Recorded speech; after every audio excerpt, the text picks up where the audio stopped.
apa sih ya?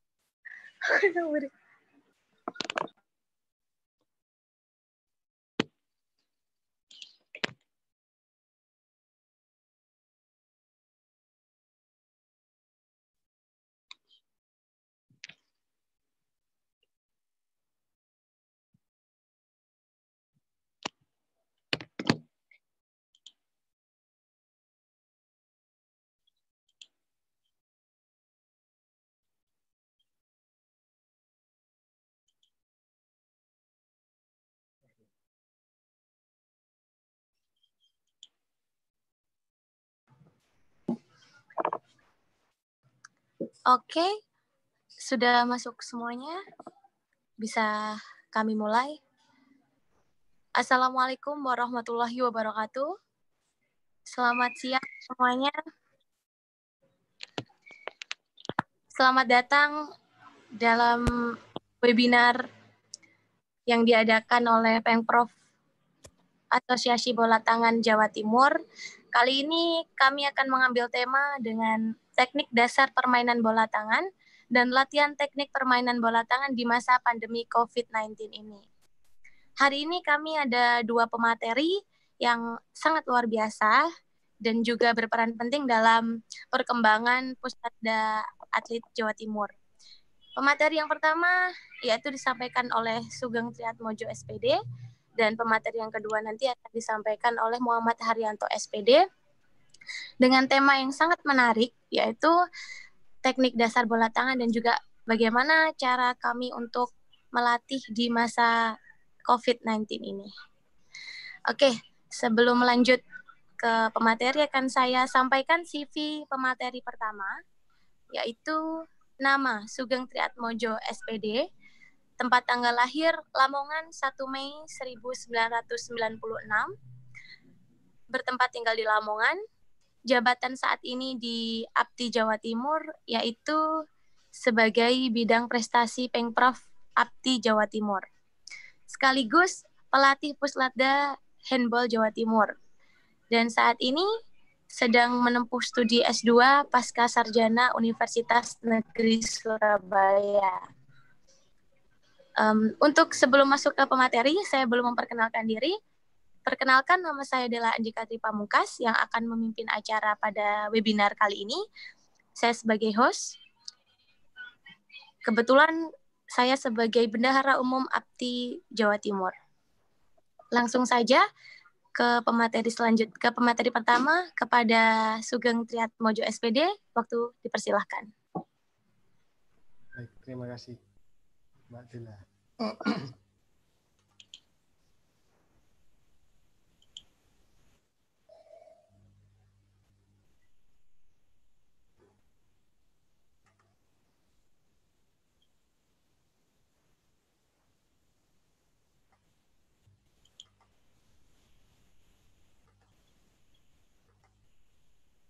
Oke, Assalamualaikum warahmatullahi wabarakatuh untuk para peserta webinar coaching kelas handball jilid 1 teknik dasar permainan bola tangan. Perkenalkan, nama saya Sugeng Triatmojo. Di sini nanti saya akan membahas tentang teknik dasar permainan bola tangan.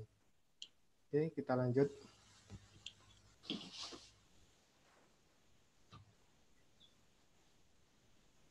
Oke, sebelum saya menjelaskan bola tangan, nanti bola tangan itu saya menjelaskan tentang jenis pemain dan posisi pemain di bola tangan. Jenis pemain ini ada 2, yaitu goalkeeper. Goalkeeper ini yang ada di area 6 meter. Di dalam area 6 meter. Dan court player ini sebagai pemain penyerang dan pemain bertahan yang berada di luar garis 6 meter.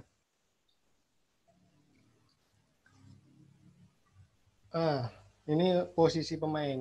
Di sini posisi pemain bola tangan itu ada 7. Pertama ada center back, line player, left back, right back, left wing, right wing, sama goalkeeper. Saya jelaskan dulu center back itu apa. Center back adalah seorang pemain yang berposisi lebih besar mengelilingi bagian lapangan tengah yang memulai permainan menyerang, menembak, atau mencoba menembus pertahanan juga bisa disebut playmaker. Itu yang dinamakan center back. Sedangkan lane player ini yang bisa dikatakan sebagai pivot. Posisi bermain di dalam menyerang, seorang pemain yang aktif lebih besar mengelilingi garis 6 meter. Jadi di dekat garis 6 meter itu bisa dikatakan namanya pivot. Dan itu sering bersentuhan dengan para pemain bertahan lawan. Dan selanjutnya left back. Left back adalah seseorang pemain yang berposisi pada sisi kiri tangan dari bagian lapangan tengah. Left back, right back ini saling membantu sama center back. Jadi samping sisi kiri dan sisi kanan, center back itu namanya left back. Sedangkan di sebelahnya left back sama right back di pojok sendiri itu namanya left wing atau right wing. Left wing ini adalah seseorang pemain yang berposisi pada kiri dari lapangan. Sama juga dengan right wing, seseorang pemain yang berposisi pada sisi kanan dari lapangan. Dan selanjutnya goalkeeper, seseorang pemain yang berposisi di dalam area penjaga gawang yang menentang pemain lapangan diperbolehkan menggunakan kaki. Jadi hanya menggunakan tangan untuk mengambil bola. Kalau menepis pakai kaki nggak apa-apa. Tidak boleh menendang bola, itu aja. Oke, selanjutnya. Nah, tadi saya jenis dan posisi pemain. Saya tunjukkan sama kursor ya. Yang kursor ini, goalkeeper ini berada di garis 6 meter. Yang lapangannya berwarna oranye ini area 6 meter. Sedangkan di luar ini, yang pakai kaos kuning sama kaos merah ini disebut court player. Nah, sedangkan kaos kuning ini adalah pemain defense. Dan kaos merah ini pemain offense. Jadi di luar garis 6 meter ini disebut court player, di dalam 6 meter disebut goalkeeper. Oke, next. Oke, basic skill atau teknik dasar. Gretzky and Taberski mengatakan seorang pemain dianggap terampil bermain bola tangan jika ia bisa berlari cepat dan bertujuan. Berlari cepat dan bertujuan ini untuk melakukan serangan menyerang dan serangan untuk melakukan defense itu melakukan berlari cepat. Dan kedua, mampu merubah arah saat bergerak. Nah, mampu merubah arah saat bergerak ini bisa disebut dengan feinting atau kelincahannya pemain untuk mengambil bola dari lawan, steal lawan, atau mengejar lawan. Tuh. Nomor 3, menangkap dan mengoper bola dengan berbagai tujuan tanpa memperhatikan kecepatan ketika ia berlari. Nah, ini catching dan passing. Pemain bola tangan itu harus mempunyai basic passing, menangkap dan mengoper yang bisa dikatakan passing dan catching. 4, menembak di berbagai situasi. Pemain bola tangan harus juga punya insting untuk menembak, untuk membuat gol, memasukkan bola ke dalam gawang lawan. Jadi apapun situasinya, seseorang pemain harus bisa menembak untuk memasukkan bola ke dalam gawang lawan. Membebaskan diri dari lawan. Nah, ini yang bisa dikatakan dengan painting atau gerak tipuan-tipuan untuk meloloskan lawan. Biar tidak dijaga terus atau biar bisa mendapat celah untuk memasukkan bola atau mendapat celah untuk keluar dari penjagaan pemain lawan. 6. Bergerak di lapangan dengan membawa bola. Ini dribble bolanya bukan dibawa bola mengelilingi lapangan terus tanpa dipantulkan. Itu menyalahi aturan permainan bola tangan. Jadi maksudnya bergerak di lapangan dengan membawa bola ini, bolanya dengan didribble. Dengan didribble. 7. Bekerja sama dengan pemain lainnya.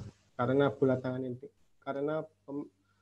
permainan bola tangan ini adalah permainan bergu atau tim, jadi harus memiliki kerjasama tim dengan pemain yang lainnya. Oke, next. Teknik dasar menyerang. Di sini saya akan membahas teknik dasar menyerang.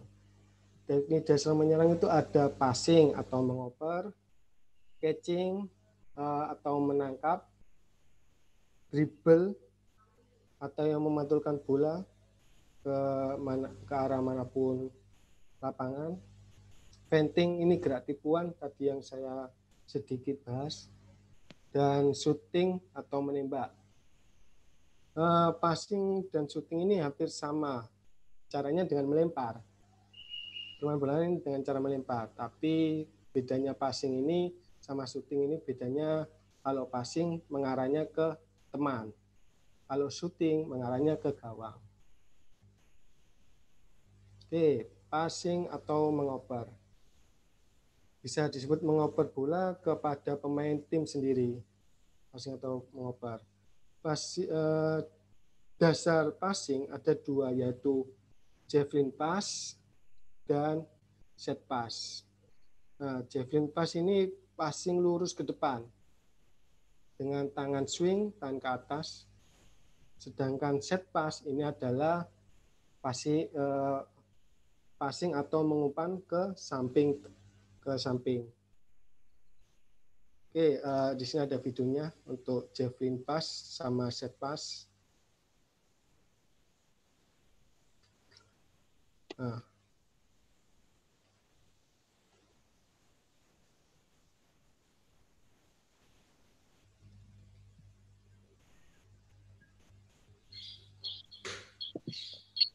Oke, ini bisa dikatakan namanya javelin pass. Mengarahnya ke depan. Javelin pass.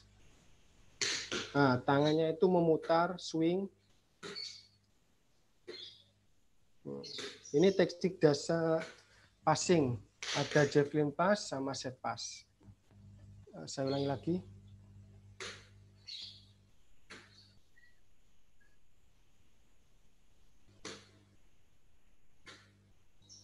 Nah, siku ini harus di atas bahu. Ya, kalau sikunya turun ke arah bahu, bolanya pasti akan ke atas. Bolanya ke atas, bukan ke depan lurus ke arah temannya, tapi ke atas temannya. Jadinya bolanya melambung. Nah, untuk itu nggak terlalu akurat kalau sikunya ini turun di bawah bahu. Jadi usahakan siku ini di atas bahu. Badannya nutup, buka. Nutup, buka. Itu untuk javelin pass. Dan untuk set pass,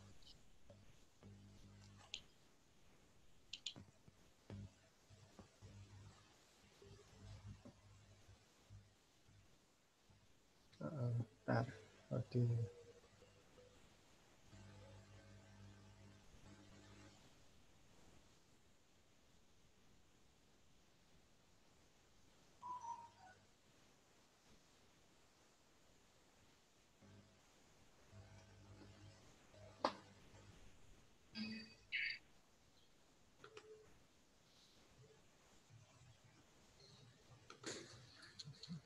Nah, ini mengarah ke samping, arah passingnya ke arah samping. Kalau javelin ke depan, kalau set pass ke samping. Badannya mengarah ke depan, tapi arah tangannya ke arah samping.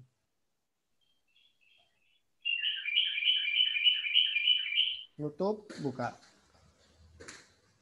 Badannya nutup, buka.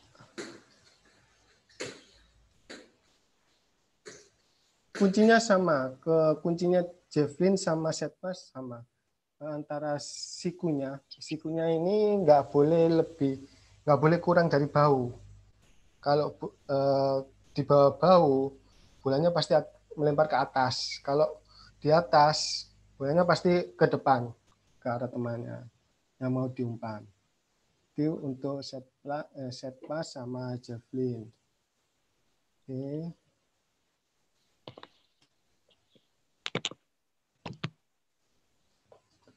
Yang kedua, ya, teknik dasar pemain bola tangan, catching. Ini untuk menyerang ya, catching atau menangkap. Gerakan menerima bola setelah mendapatkan operan dari pemain satu tim.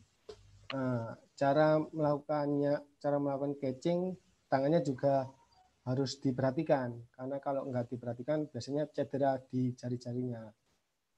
Bisa dilihat di kursor saya, jempol ini harus ada di belakang. Tangannya harus jari-jarinya ke atas, jangan ke depan. Kalau ke depan ini sering kena cedera. Cederanya bisa di jari-jari tunjuk atau jari tengah. Jadi harus ke atas, jempol menahan bola. Seperti itu untuk catching. Catching ini bisa dari atas, depan dada, sampai bawah pun juga bisa. Bola pantul atau bolanya pasti ke arah bawah, tetap tangannya harus gini. Jangan sampai gini. Kalau gini pasti akan cedera di jari. Itu untuk catching, teknik dasar permainan tangan. Next, nah, dribble. Dribble mengarahkan bola dengan memantulkan ke lantai. Seperti yang dikatakan Clayton and Dweck, mengontrol bola dengan satu tangan pada bagian atas bola dan meluruskan sikut untuk mendorong bola ke lantai. Nah, ini contoh gambarnya. Dipantulkan ke lantai. Ada videonya sebentar.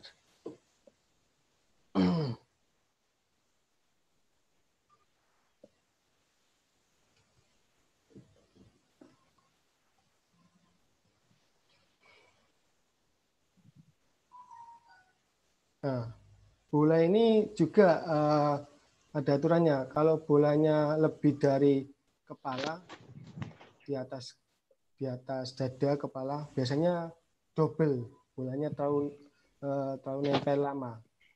Usahakan bola jangan terlalu nempel lama, tetap dipantulkan. Kalau bolanya terlalu nempel lama dan ke atas, kena foul, pelanggaran. Minggu kemarin sudah dibahas untuk peraturan permainannya. Saya cuma bahas teknik dasar. Okay, next, dribble. Selanjutnya feinting atau gerakan tipuan. Gerakan tipuan merupakan suatu elemen teknik yang memungkinkan seorang pemain menyerang untuk membebaskan dirinya dari pemain bertahan dengan tujuan untuk mendapatkan posisi baik untuk syuting, mengoper, berlari menuju ruang untuk menerima bola. Jadi gerakan feinting ini dari melangkah ke kiri ke kanan atau melangkah ke kanan ke kiri. Jadi gerakan tipuan. Di sini saya ada videonya juga. Oh, ini ada gambarnya sebelum video. Nah, untuk gambar satu ini lihat kaki kirinya ke kiri, terus pindah ke kanan, lalu syuting. Itu gerak tipuan. Jadi mengarahkan gerak ke arah kiri, pindah ke arah kanan. Itu bisa dinamakan feinting. Oke, videonya.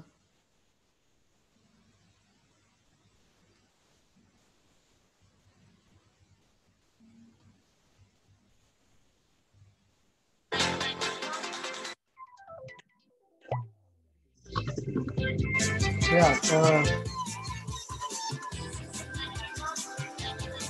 jadi pindah ke arah, melangkah ke arah kiri.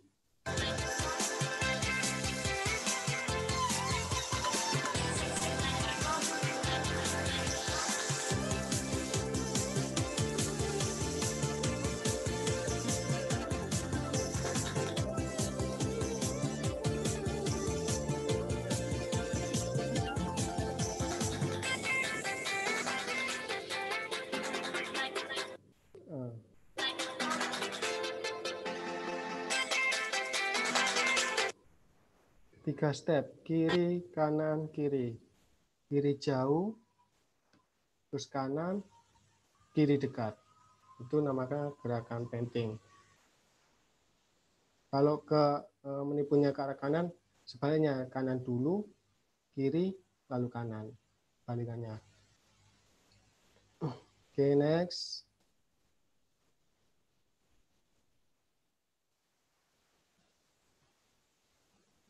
Oke, shooting atau menembak. Gerakan melempar bola ke gawang dengan tujuan mencetak skor. Lemparan ke gawang dengan gerak menembak di atas pundak, tembakan membungkuk ke samping, tembakan di bawah pundak, tembakan lompat jatuh, tembakan melompat, lompatan dengan kedua kaki. Nah, shooting ini ada dasarnya ada 3, yaitu jump shoot, flying shoot, sama standing shoot. Jump shoot ini biasanya dilakukan di area luar 9 meter. Dan untuk flying shoot ini biasanya digunakan untuk di area dalam 9 meter, 9 meter ke dalam, dekat mendekati di garis 6. Biasanya pivot sering melakukan flying shoot. Untuk jump shoot biasanya yang sering itu kalau center back, left back, sama right back. Flying shoot juga ini left wing sama right wing biasanya melakukan flying shoot. Nah, untuk standing shoot ini biasanya dilakukan kalau ada celah, kalau ada defense lawan ada ruang untuk menembak. Caranya dengan berjalan atau berlari, lalu melemparkan bola. Kalau jump shoot sama flying shoot ini dengan menggunakan lompat. Kalau standing shoot ini berjalan atau berlari. Jadinya bedanya jump shoot, flying shoot, sama standing shoot. Saya ada videonya untuk jump shoot sama standing shoot.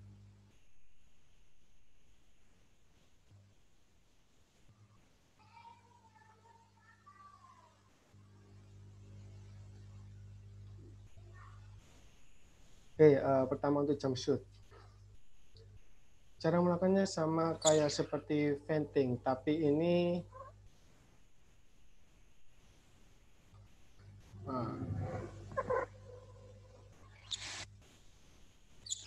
dari arah kiri, kanan, kiri lagi,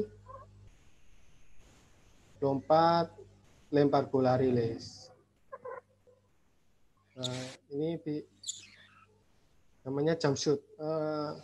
Kuncinya sama di siku.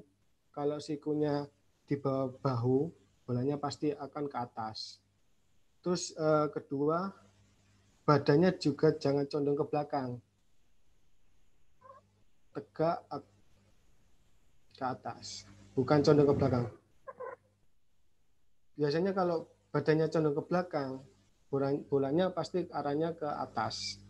Sama seperti kalau sikunya turun, sampai turun ke bawah, bahu, bolanya mengarah ke atas.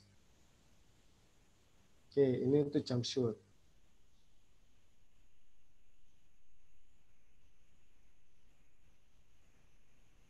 Oke, untuk standing shoot.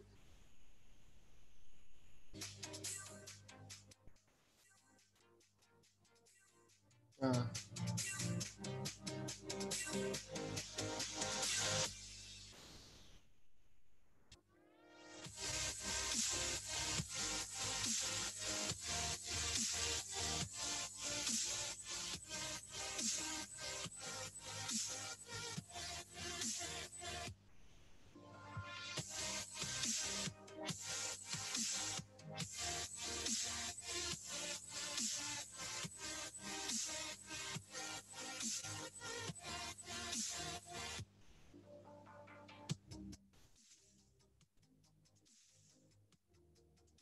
Nah, ini namanya standing shoot. Jadi orang melakukan berjalan dan ada ruang terbuka dan langsung melakukan melempar bola ke arah gawang. Itu namanya standing shoot. Kalau kita melakukan lompat lagi, ada jeda waktu lagi. dan ada waktu buat pemain defense menutup arah bola. Jadi spontan standing shoot ini. Jadi pemain defense ini tidak mengira kalau pemain tersebut melakukan melempar bola ke arah gawang. Oke. Oh ya, maaf, untuk flying shoot ini seharusnya sudah saya siapkan videonya. Tapi hampir sama, jump shoot sama flying shoot. Cuma bedanya flying shoot itu melompat ke depan. Kalau jump shoot ini kan melompatnya vertikal ke atas. Flying shoot ini biasanya dengan menjatuhkan bola. Flying shoot biasanya dengan menjatuhkan badan ke lantai, lompat ke depan dan menjatuhkan badan ke lantai. Biasanya itu flying shoot. Oke, next.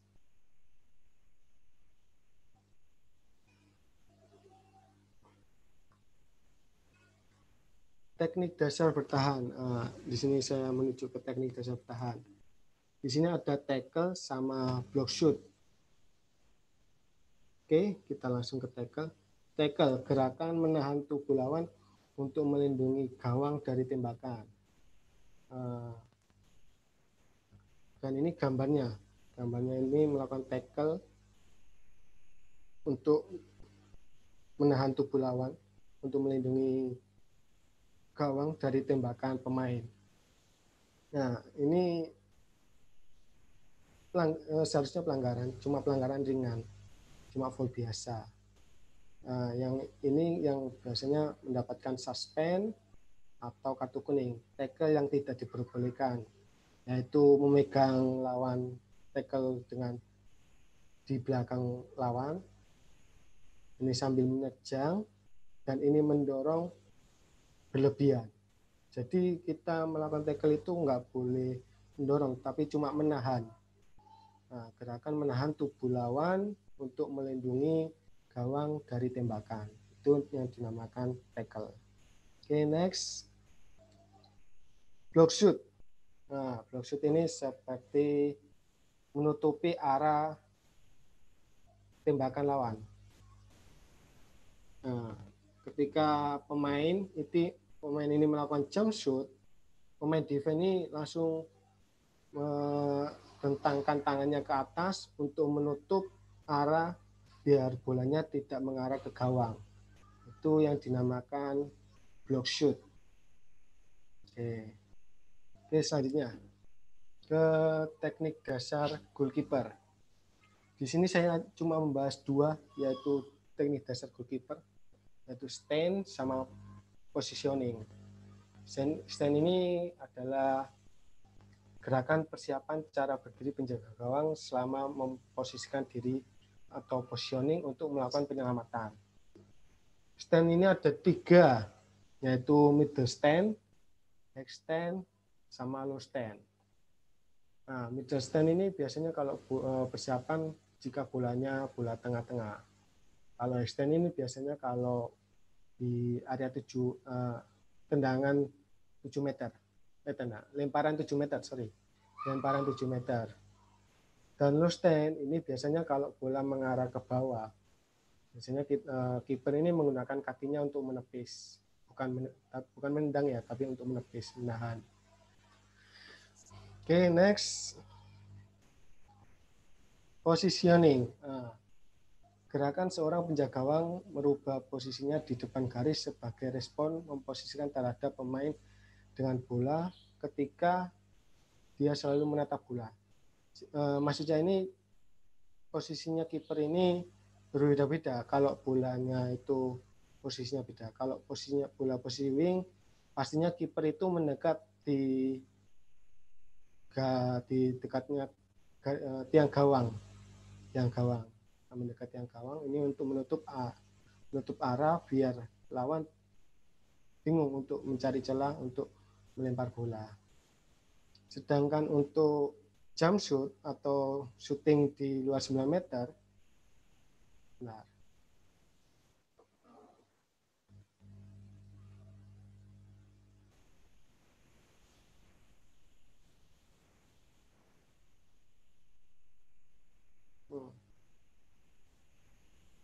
Nah, untuk ketika pemain lawan ini melakukan shooting di area luar 9 meter, kiper ini melakukan positioning di depan garis 1 meter atau 2 meter garis gawang untuk menutup celah kiper. Nah, jika kalau pemain lawan ini memasuki garis 9 meter, pemain ini juga ikut ke depan. Jika pemain defense ini tidak ada yang menghalangi, kalau pemain defense ini yang masih tetap di tempatnya, kiper cukup untuk keluar di area garis 2-3 meter. Nah, apa yang saya katakan tadi, kalau shooting wing, kiper mendekat tiang garis untuk menutup celah, pemain lawan bisa melakukan shooting. Oke.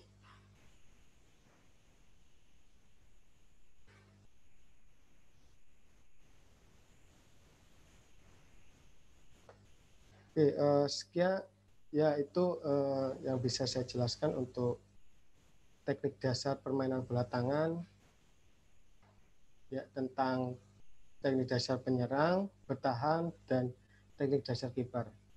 Mungkin bila ada salah apa yang saya ucapkan, saya minta maaf sebesar-besarnya. Terima kasih. Bisa dilanjutkan, Ibu Moderator?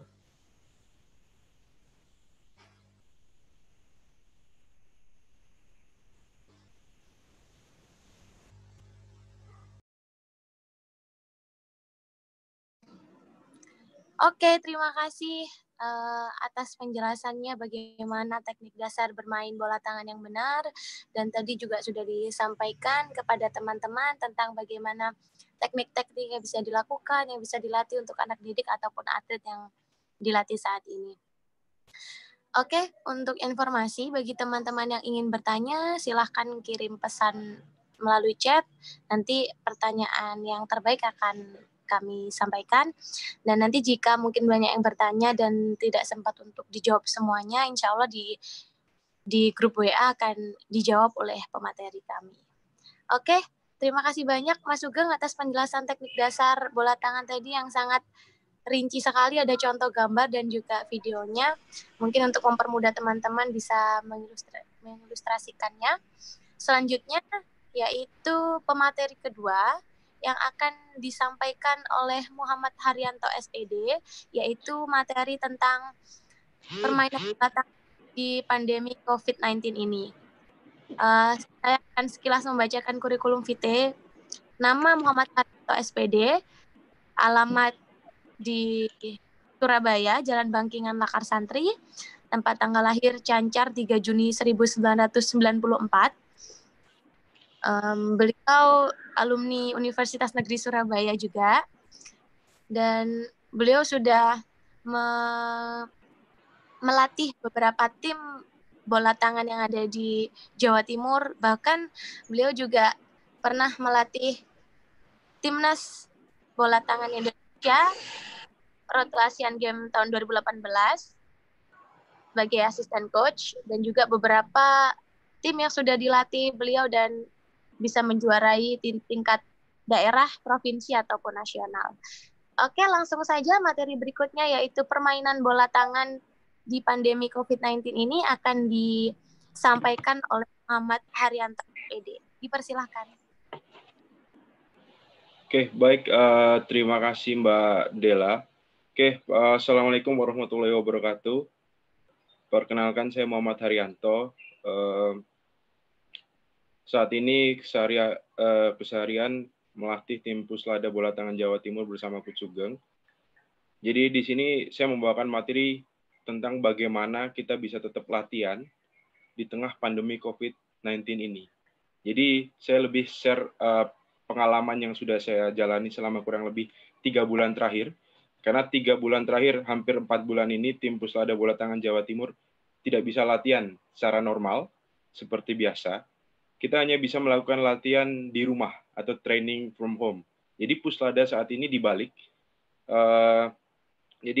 Bukan dibalik, maaf. Puslada punya program training from home. Jadi KONI Jawa Timur mempunyai program Puslada Training from Home untuk semua cabur. Karena belum ada satu cabur pun yang diizinkan untuk latihan normal seperti biasa. Nah, saya akan mengulang beberapa materi yang disampaikan Coach Sugeng tadi, mempertegas apa yang disampaikan Coach Sugeng, juga menambahkan bagaimana rekan-rekan atlet, pelatih, juga guru-guru untuk tetap bisa melatih atau latihan di tengah pandemi COVID ini. Saya coba kontak admin dulu untuk menyiapkan share screen-nya.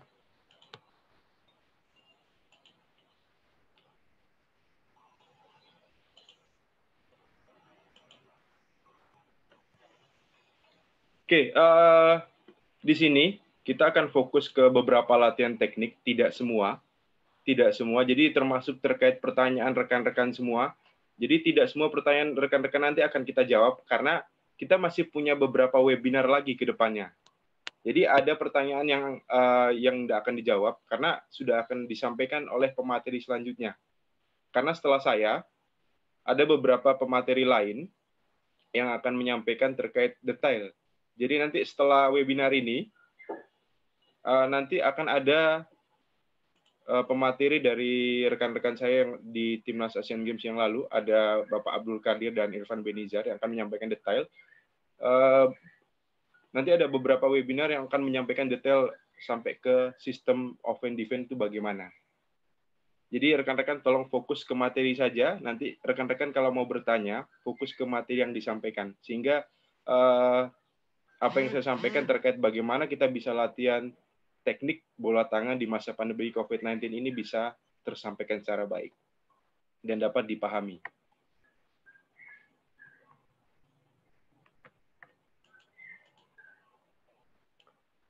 Oke, saya sedikit mengulang apa yang disampaikan Coach Sugeng. Terkait jenis pemain dan posisi pemain. Jenis pemain bola tangan ada goalkeeper dan court player. Setelah itu posisi pemain bola tangan pun ada 6. Untuk backcourt-nya ada court player ada 6 posisi dan goalkeeper. Nah, yang perlu ditekankan di sini, apapun posisinya, mau right wing, mau left wing, mau backcourt, left back, center back, right back, atau line player atau pivot maupun goalkeeper, 7 posisi ini semuanya wajib menguasai satu teknik. Yaitu, bukan satu teknik. Saya ulangi lagi, 2 teknik yang paling penting, passing dan catching. Kenapa saya bilang satu di awal? Karena itu satu rangkaian. Passing catching, itu satu rangkaian.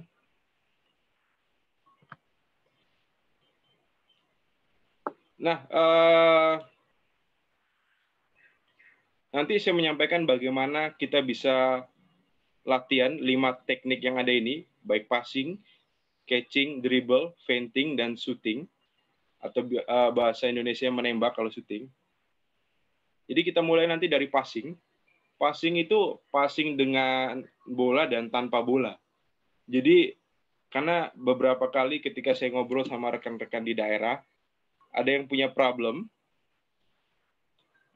misalnya tidak bisa latihan karena nggak ada bola.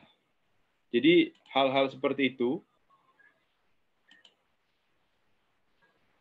jangan sampai jadi alasan buat kita untuk nggak latihan karena nggak ada bola.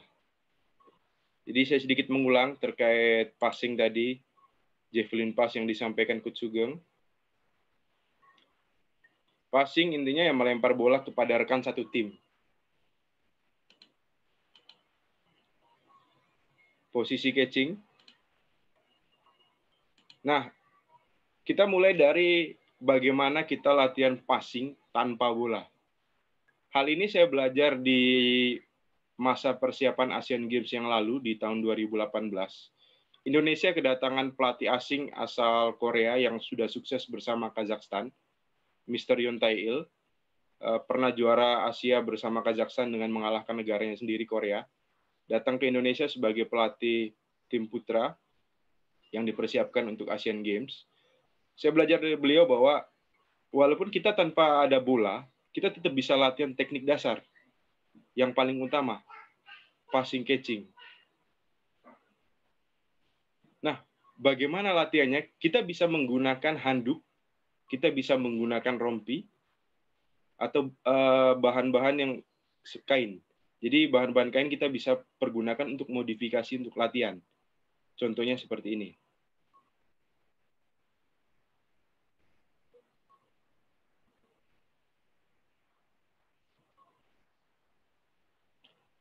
Jadi ini dicontohkan salah satu atlet Jatim. Passing menggunakan latihan passing menggunakan handuk.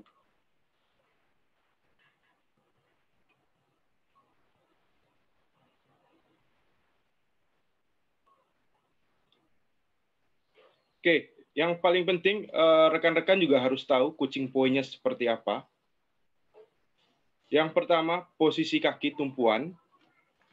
Posisi kaki tumpuan, satu tumpuan di depan.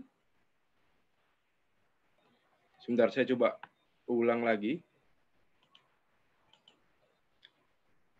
Posisi kaki tumpuan di depan.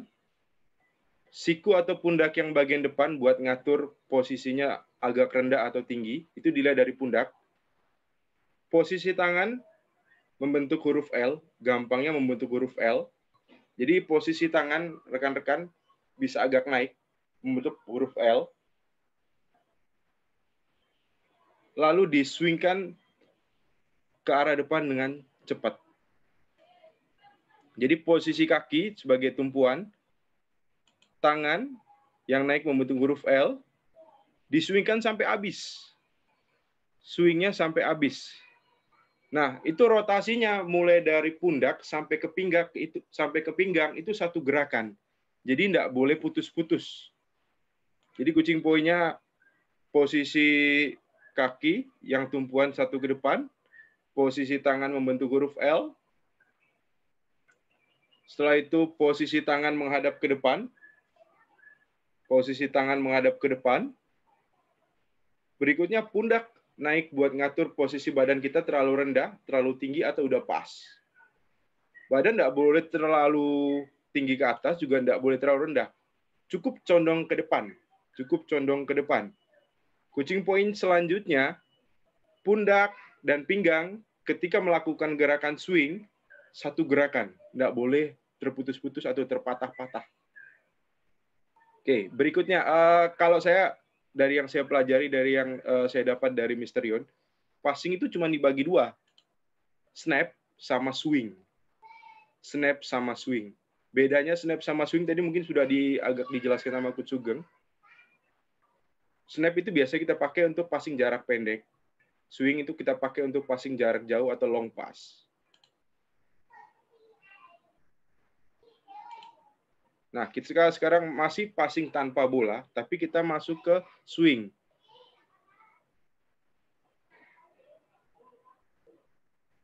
Jadi sama, coaching point-nya sama, cuman bedanya dia nge-swing-nya dari bawah. Setelah dia rilis, ditarik ke belakang. Jadi coaching point-nya hampir sama, bedanya cuman di posisi ketika dia habis rilis, tangannya ditarik ke belakang.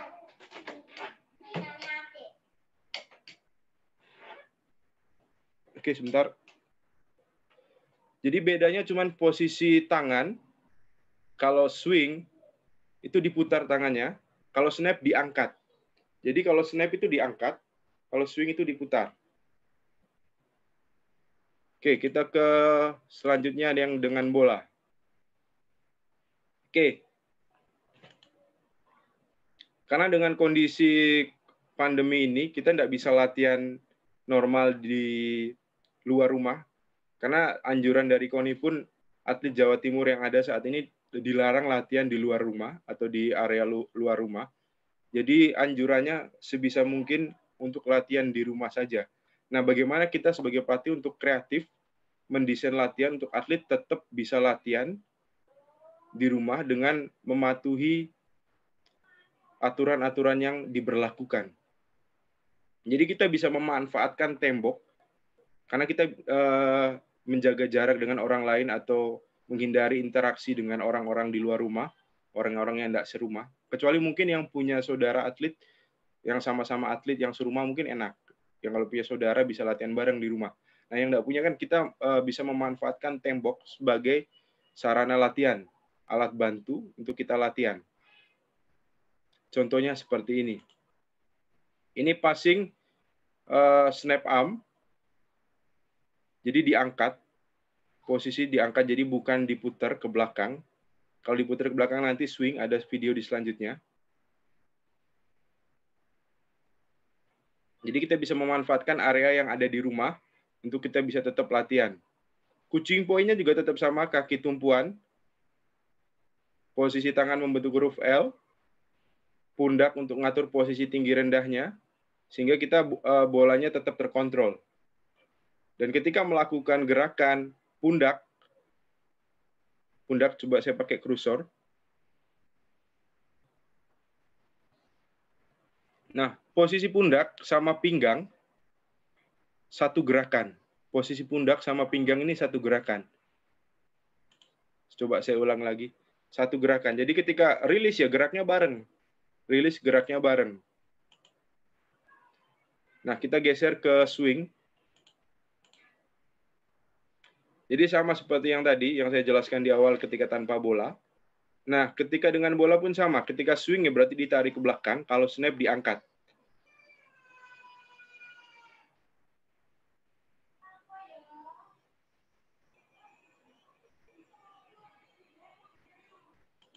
Oke, kita geser ke selanjutnya.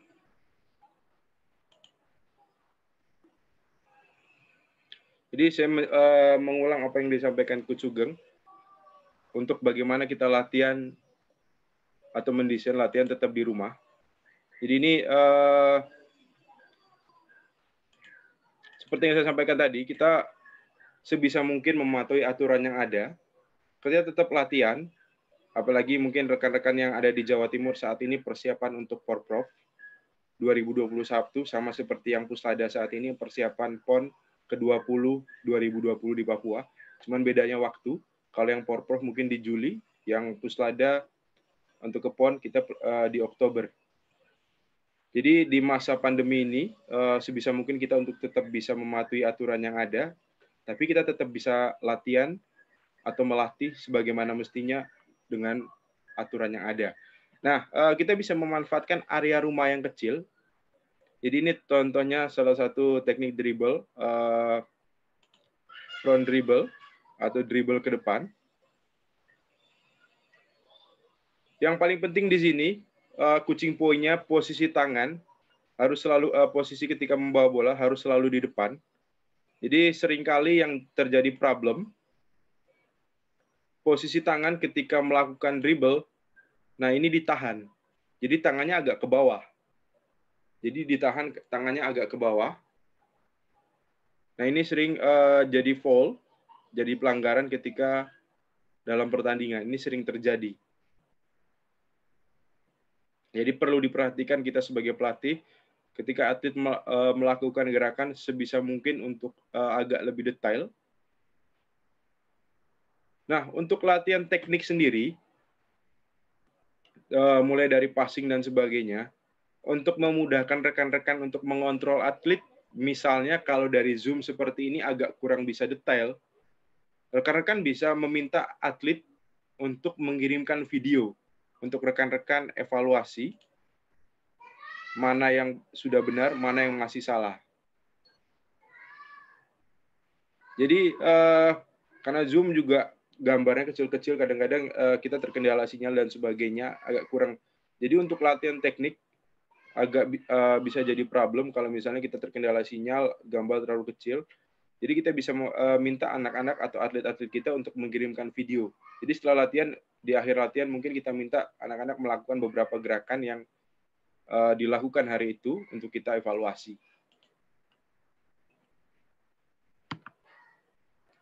Nah, berikut ini tadi dijelaskan sama Coach Sugeng terkait teknik dasar untuk seorang pemain bola tangan itu bisa merubah arah. Itu kaitannya sama feint atau gerak tipu.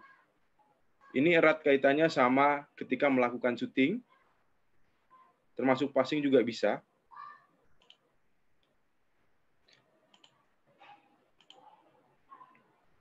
Nah,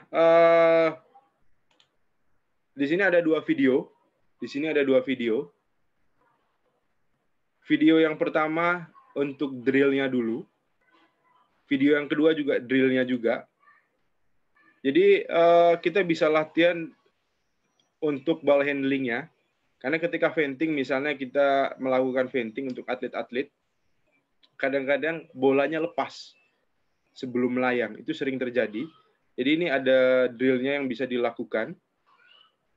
Drill yang pertama, dengan bola, kita bisa ball handling zigzag.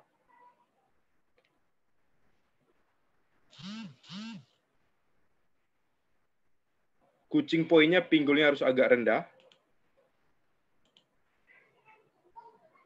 Pinggul agak rendah. Pinggul agak rendah. Bolanya ditarik ke belakang. Jadi kenapa saya bilang sering lepas? Karena ketika bola kita narik ke belakang mau swing, ketika mau jump shoot kita swing tangan kita ke belakang, ditarik ke belakang, seringkali bolanya lepas. Karena memang kondisi kita di daerah, di kota kabupaten kota yang ada, kita hampir jarang yang menggunakan wax. Jadi kenapa saya bilang bisa lepas? Jadi video ini saya buat menyesuaikan kondisi yang ada di daerah-daerah. Karena kita jarang menggunakan wax, mungkin hanya di pertandingan pun kadang-kadang ada yang tidak menggunakan wax. Jadi bisa dilakukan dengan latihan drill ini. Di rumah pun bisa memanfaatkan yang ada. Kalau misalnya tidak ada cones, bisa menggunakan batu, bisa menggunakan alat-alat sandal dan sebagainya untuk halang rintang.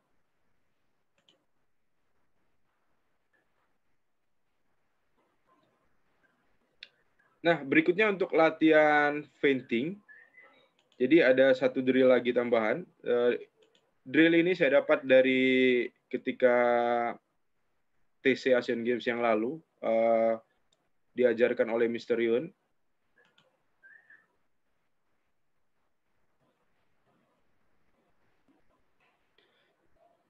Dilihat dulu, setelah ini saya jelaskan kucing poinnya.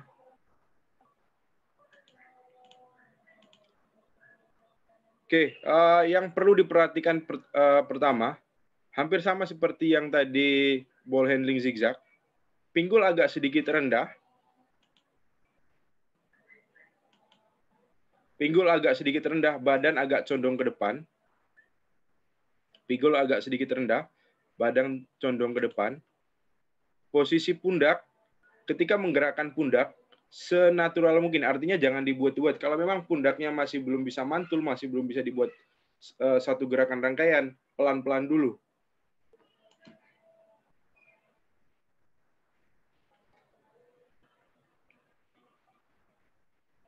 Berikutnya, posisi kaki.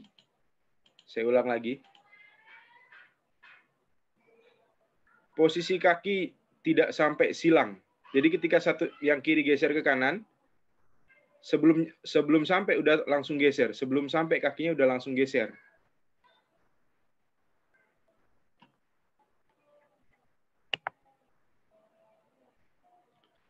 Nah, saya sedikit mengulang dari apa yang disampaikan Coach Sugeng. Nah, kalau kaitannya sama feinting, berarti kita masuk ke shooting. Nah, ini ada satu video dari atlet Jawa Timur yang ada, yang sedang melakukan training from home.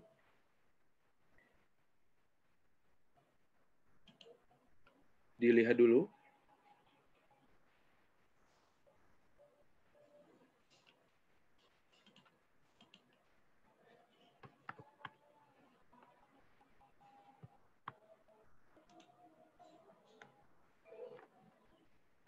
Sebentar, saya balik dulu.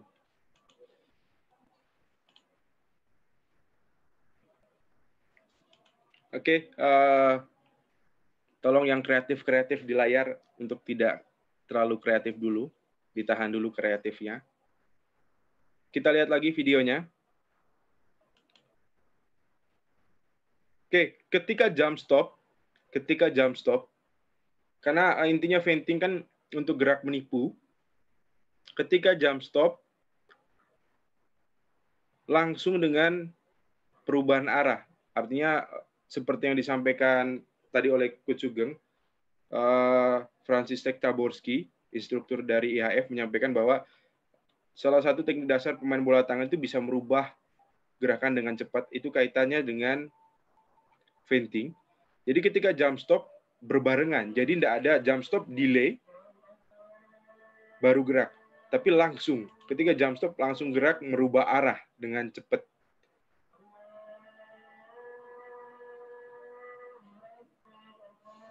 Kita lihat lagi, jump stop langsung merubah arah dengan cepat. Berikutnya, untuk rekan-rekan misalnya melatih, nggak mempunyai atlet yang kidal, atlet kidal itu bisa rekan-rekan buat atau rekan-rekan latih dari atlet-atlet yang ada. Karena ketika di posisi wing kanan, atlet yang ada di video ini ada posisi wing kanan. Kanan kirinya bisa dipakai, artinya tangan aslinya itu yang biasa dipakai passing itu ketika awal latihan tangan kanan. Tapi saya coba untuk bisa menggunakan tangan kirinya karena di posisi wing kanan sangat ideal ketika atlet bisa menggunakan tangan kirinya.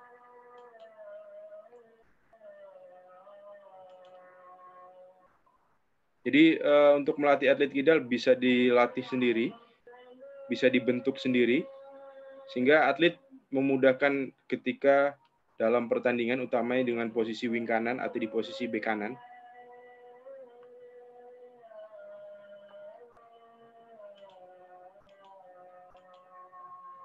Oke, berikutnya kita masuk ke teknik dasar dalam bertahan.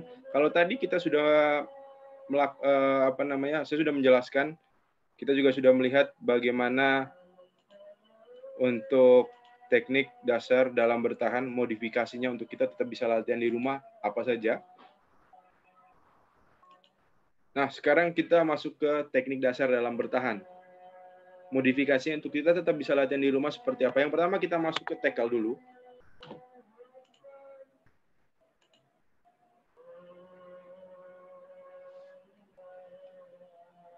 Posisi tackle, ada dua gambar.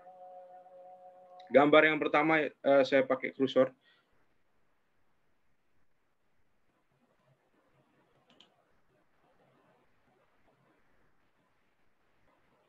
Sorry, saya coba balik lagi.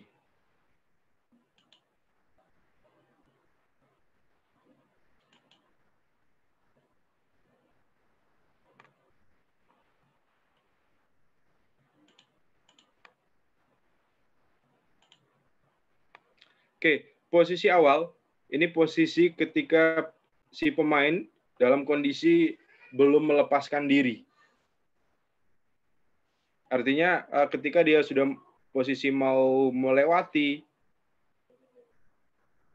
dia sudah ke tackle dengan posisi ketika melakukan tackle, salah satu tangan di atas, ini nyentuh atau megang di bagian tangan, bahu, ditahan, jangan ada dorongan lebih.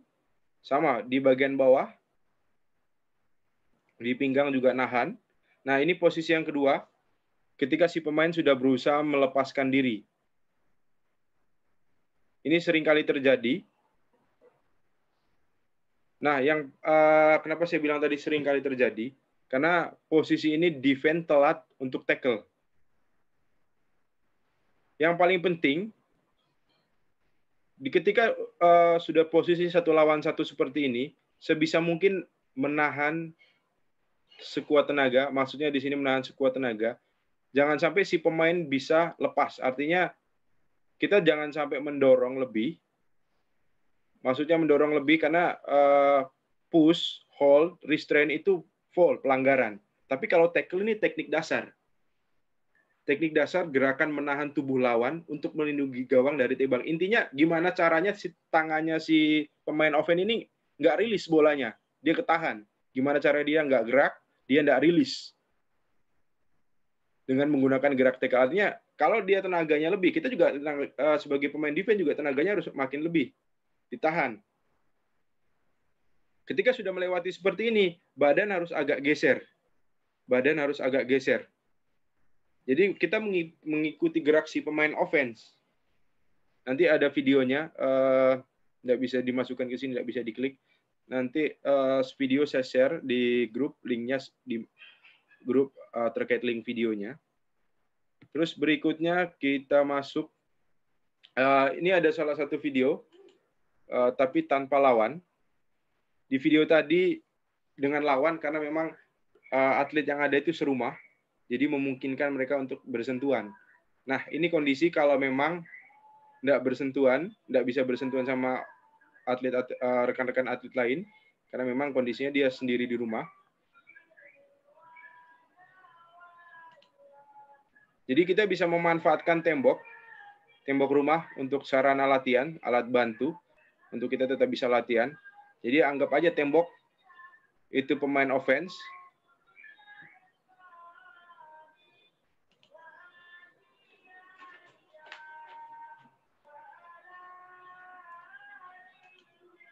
Nah, coaching point-nya tetap sama, posisi tangan. Satu naik ke atas nahan, satu di bawah, satu di pundak, nyentuh tangannya, satunya di posisi pinggang.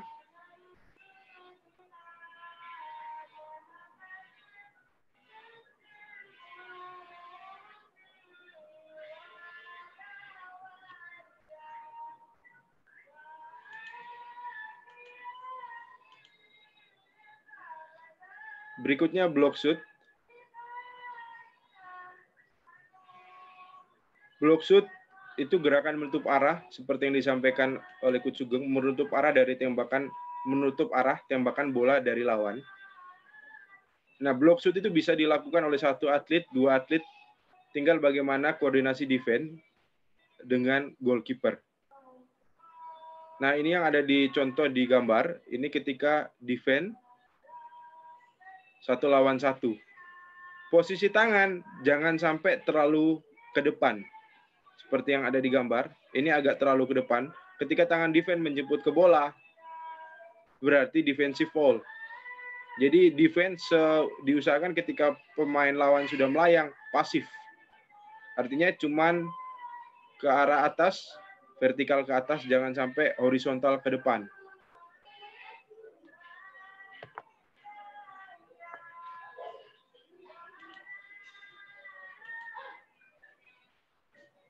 Oke, terima kasih. Semoga dapat menjadi bagian dari pengembangan handball di kabupaten kota masing-masing. Bagian dari persiapan rekan-rekan menuju Porprov 2021. Seperti yang saya sampaikan tadi, tidak semua disampaikan di webinar ini, ada beberapa hal basic saja yang disampaikan, hal-hal dasar yang disampaikan, karena kita masih punya webinar selanjutnya.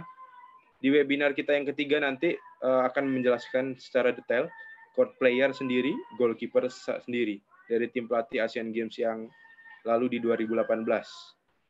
Oke, saya kembalikan ke Mbak Moderator. Terima kasih. Wassalamualaikum warahmatullahi wabarakatuh. Waalaikumsalam warahmatullahi wabarakatuh. Terima kasih atas penyampaian materi dari Coach Haryanto. Sangat bisa untuk kita gunakan untuk melatih di masa pandemi COVID-19 ini, khususnya para atlet dan juga pelatih bola tangan yang ada di Jawa Timur dan juga di Indonesia. Baiklah, sudah ada 2 pertanyaan yang sudah terpilih untuk saya sampaikan dan akan dijawab langsung oleh pemateri. Yang pertama yaitu pertanyaan dari Mas Adam Satria Abdillah SPD, Guru PJOK MTSN 2 Banjarmasin. Mohon izin bertanya kepada Coach Sugeng, langkah-langkah apa saja yang harus dilakukan untuk mengenalkan handball kepada peserta didik tingkat SMP atau MTS yang baru pertama kali mengenal cabur handball? Dan teknik apa yang harus diajarkan terlebih dahulu? Apakah membenarkan pegangan bola pada tangannya dulu? Itu nanti akan dijawab oleh Coach Sugeng. Dan pertanyaan yang kedua, saya langsung sampaikan saja, nanti akan langsung dijawab oleh pemateri yang bersangkutan.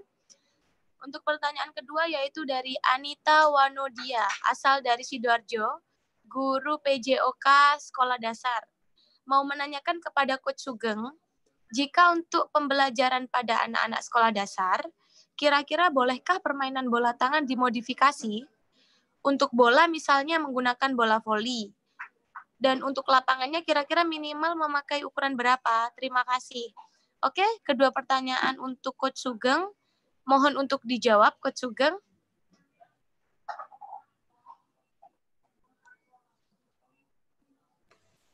Terima kasih Mbak Dila. Pertama tadi itu siapa? Pertanyaan dari Adam Satria Abdillah. Adam Satria Abdillah dari Banjarmasin. Adam, terus yang kedua?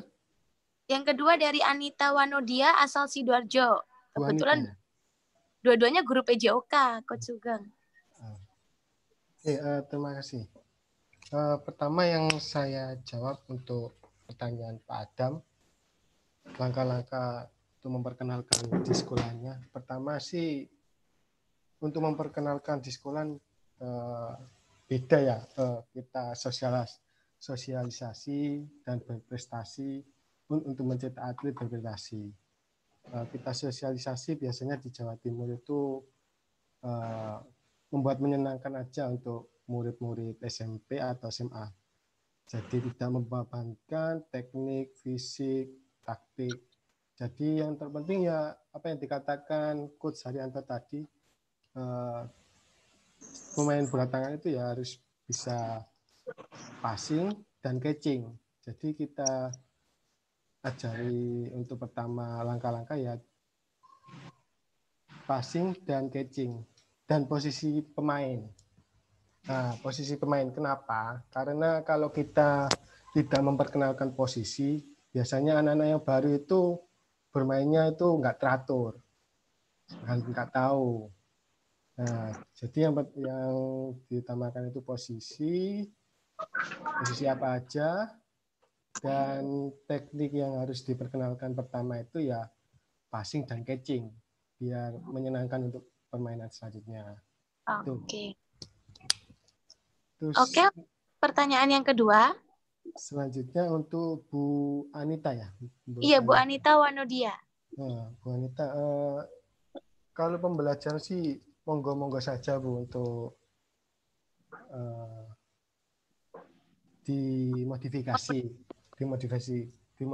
karena kan tujuannya untuk memasalkan, bukan untuk berprestasi.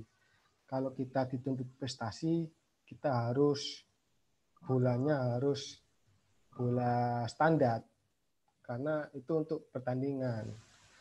Gak mungkin kan kita latihannya bolanya modifikasi, tapi kita bertanding bolanya standar. Tapi kalau kita pembelajaran, pemasalan, monggo. Dan lapangan juga biasanya di sekolah biasanya menggunakan lapangan basket, Bu. Tidak memberatkan, harus lapangan 40 kali 20. Untuk pertandingan bola tangan kan ukurannya 40 kali 20. Untuk pembelajaran bisa menggunakan lapangan basket. Minimal lapangan basket. Karena itu paling kecil. Kalau lapangan lebih kecil lagi, malah nggak bisa dibuat permainan bola tangan. Bisa sih, cuma bisa dimodifikasi dengan pemainnya, dikurangi pemainnya, biar nggak menumpuk. Gitu. Itu Mbak Dila.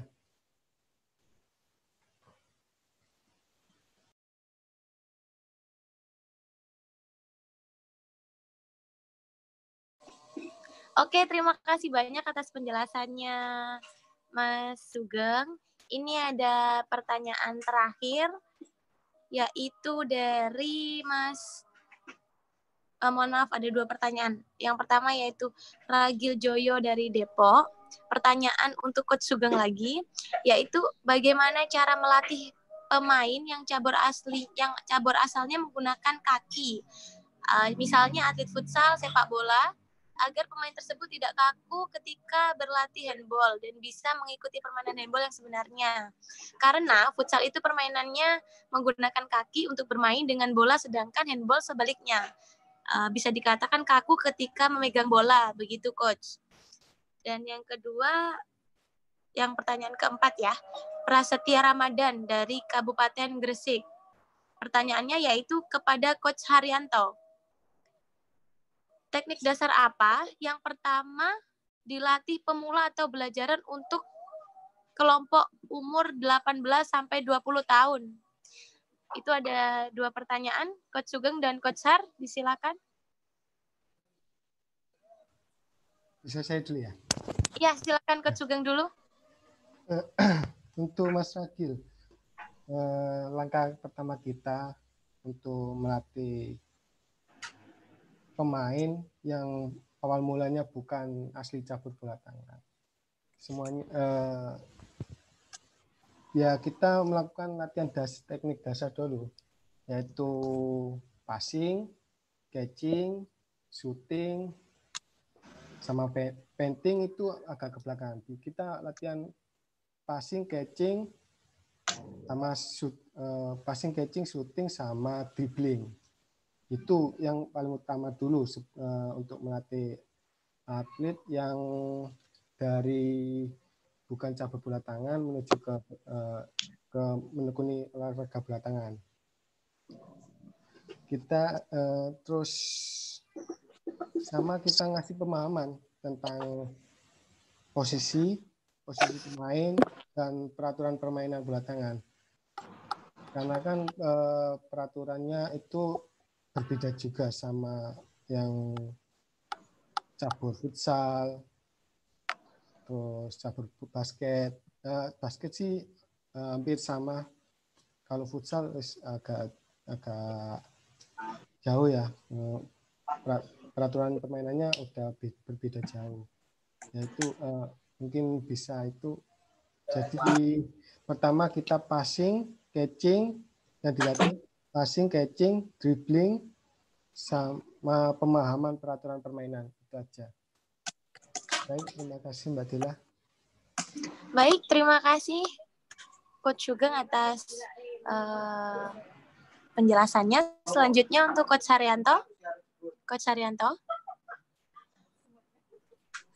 Baik, Del. Tolong diulangi, Del, pertanyaannya. Del. Iya, pertanyaan dari Prasetya Ramadan, Kabupaten Gresik. Kepada Coach Haryanto, pertanyaannya, teknik dasar apa yang pertama dilatih kepada pemula atau masih belajaran untuk kelompok kelompok umur 18 sampai 20 tahun? Oke, baik. Terima kasih, Rama. Ini atlet Gresik kalau nggak salah di Puslada, di Binsus kemarin. Oh iya, pantesan saya sedikit mengingat namanya ini, Coach. Betul, Rama ini kemarin atlet Jatim di Prapon. Baik, terima kasih pertanyaan, Ram. Jadi bagaimana kita melatih atlet, ini hampir semua. Jadi tadi ada pertanyaan bagaimana melatih di SMP untuk pengenalan. Jadi untuk bola tangan yang paling penting, selain passing catching, itu yang harus memang dilatih. Itu kalau tadi juga menyambung pertanyaan ke Coach Sugeng, tadi ada yang menanyakan bagaimana kalau atletnya dari cabur lain. Saya kira hampir seluruh atlet bola tangan yang ada itu rata-rata dari cabur lain. Karena atlet yang ada di Puslada sekarang 100% dari cabur lain. Bahkan mungkin baru ditemukan 1-2 tahun, baru gabung latihan 1-2 tahun yang lalu. Yang perlu dilatih yang pertama selain passing catching, yang berikutnya itu footwork. Jadi itu yang bisa kita latih. Karena untuk kita mengetahui problem si atlet seberapa parah. Karena kan kaitannya ini kan dengan gerakan atletik. Jadi kita bisa ngetes dengan misalnya mereka melakukan ABC running dan sebagainya untuk kita tahu seberapa kaku dan kita bisa evaluasi untuk buat mendesain program latihan yang sesuai. Terus juga saya sempat lihat di bawah tadi ada juga menanyakan bagaimana terkait latihan yang ada di Jawa Timur. Seperti tadi yang saya sampaikan di awal, kita latihan training from home. Bagaimana untuk latihan taktik dan sebagainya.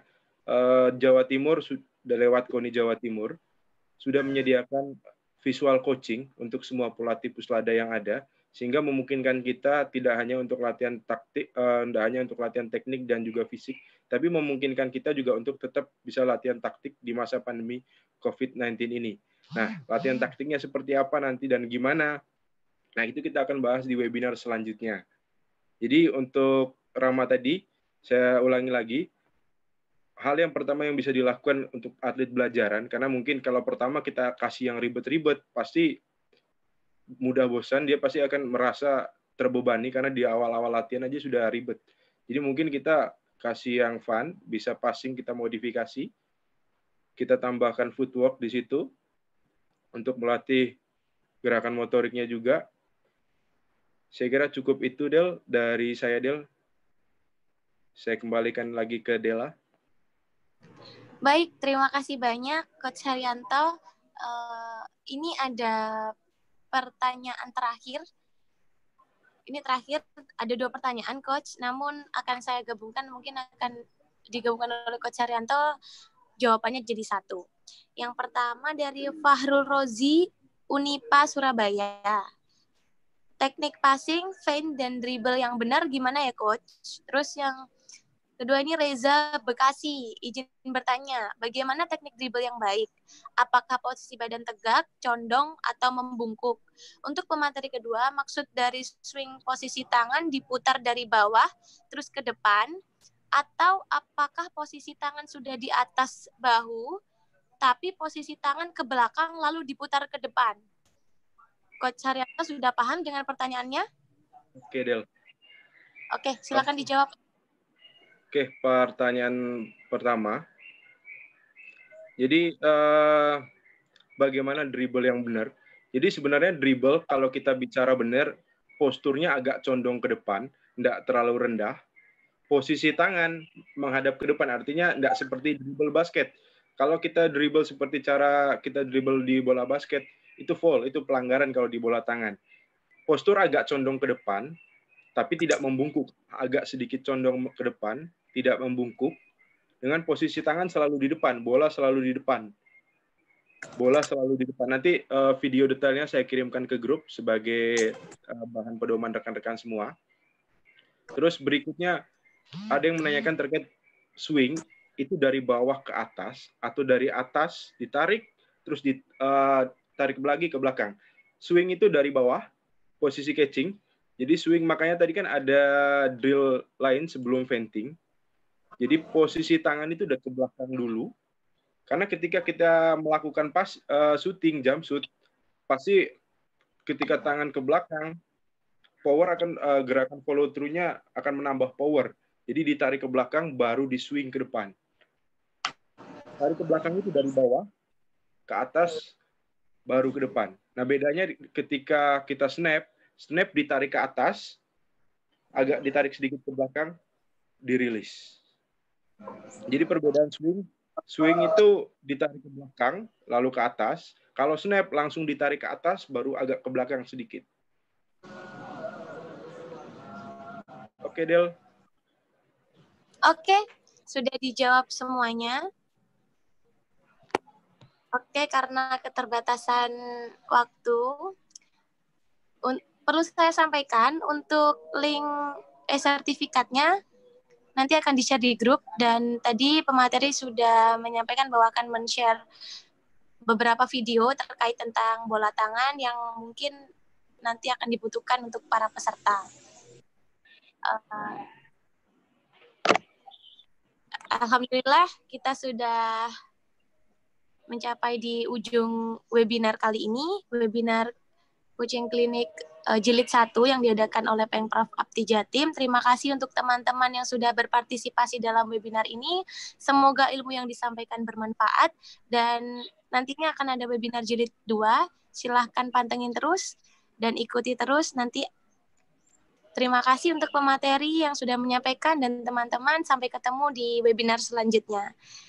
Saya dari moderator mohon maaf bila ada salah kata dalam penyampaian dan ada kalimat yang kurang berkenan. Saya mohon maaf. Terima kasih. Wassalamualaikum warahmatullahi wabarakatuh. Selamat siang. Salam olahraga. Jaya.